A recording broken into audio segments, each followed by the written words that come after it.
What about us? After all, we're organisms too. How is climate change affecting humans? There are several ways that this does directly impact people's health. Heat waves, too hot, puts a stress on our bodies as well as the other organism. And so we tend to see increased levels of death due to heat-related causes during heat waves. This is especially true in areas that historically tend to be relatively cool, and so you don't have as extensive air conditioning. When I lived up in New York, for example, we had to buy an air conditioner. It was not something considered standard there, but it was something I considered I needed to feel comfortable.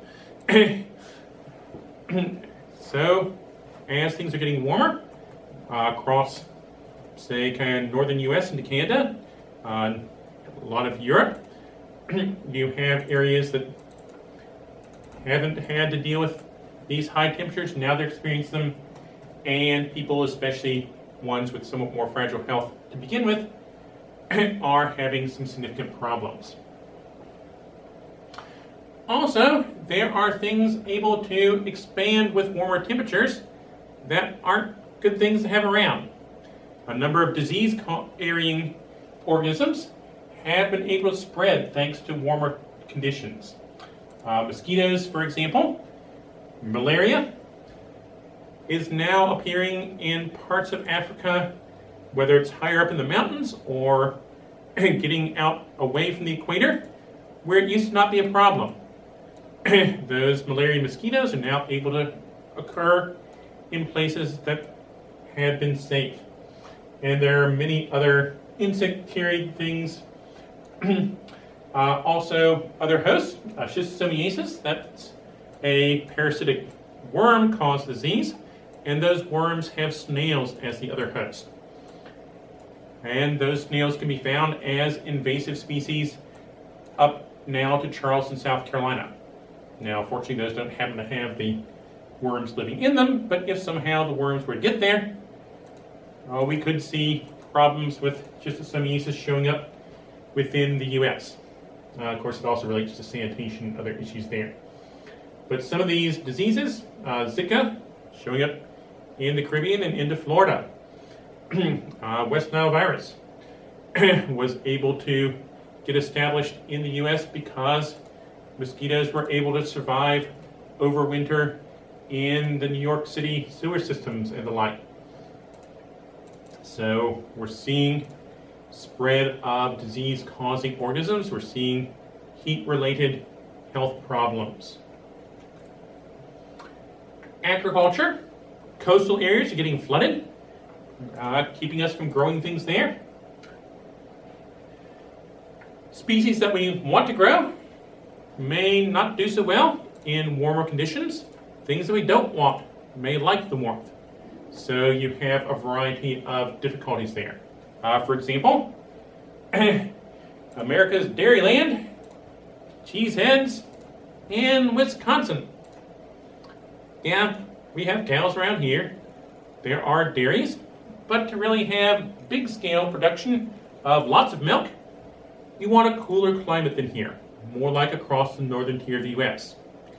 As climate warms, that will tend to move more into Canada. Well, for dairy, maybe move would be appropriate. Do we get the right rain that we need? Not too much, not too little? Well, if that's what we have now, then it's probably not what we're getting in the future. Changing there.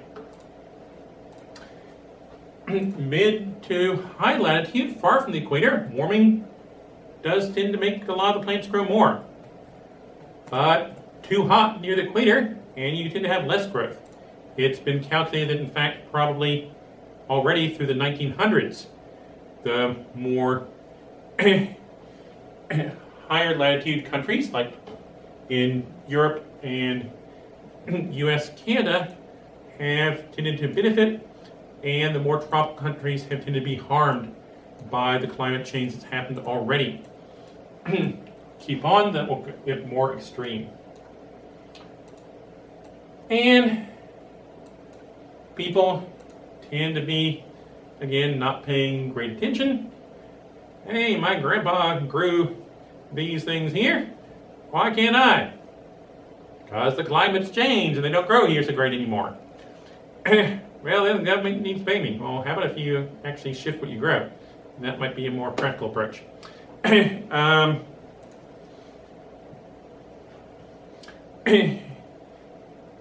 Thinking how to respond appropriately. If we do take action, though, it can have an effect.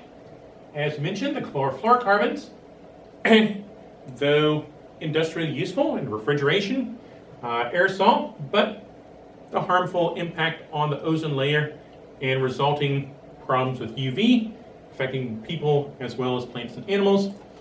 And banning the chemicals did help. We are seeing some recovery in the ozone layer and their effect on temperature is declining as well.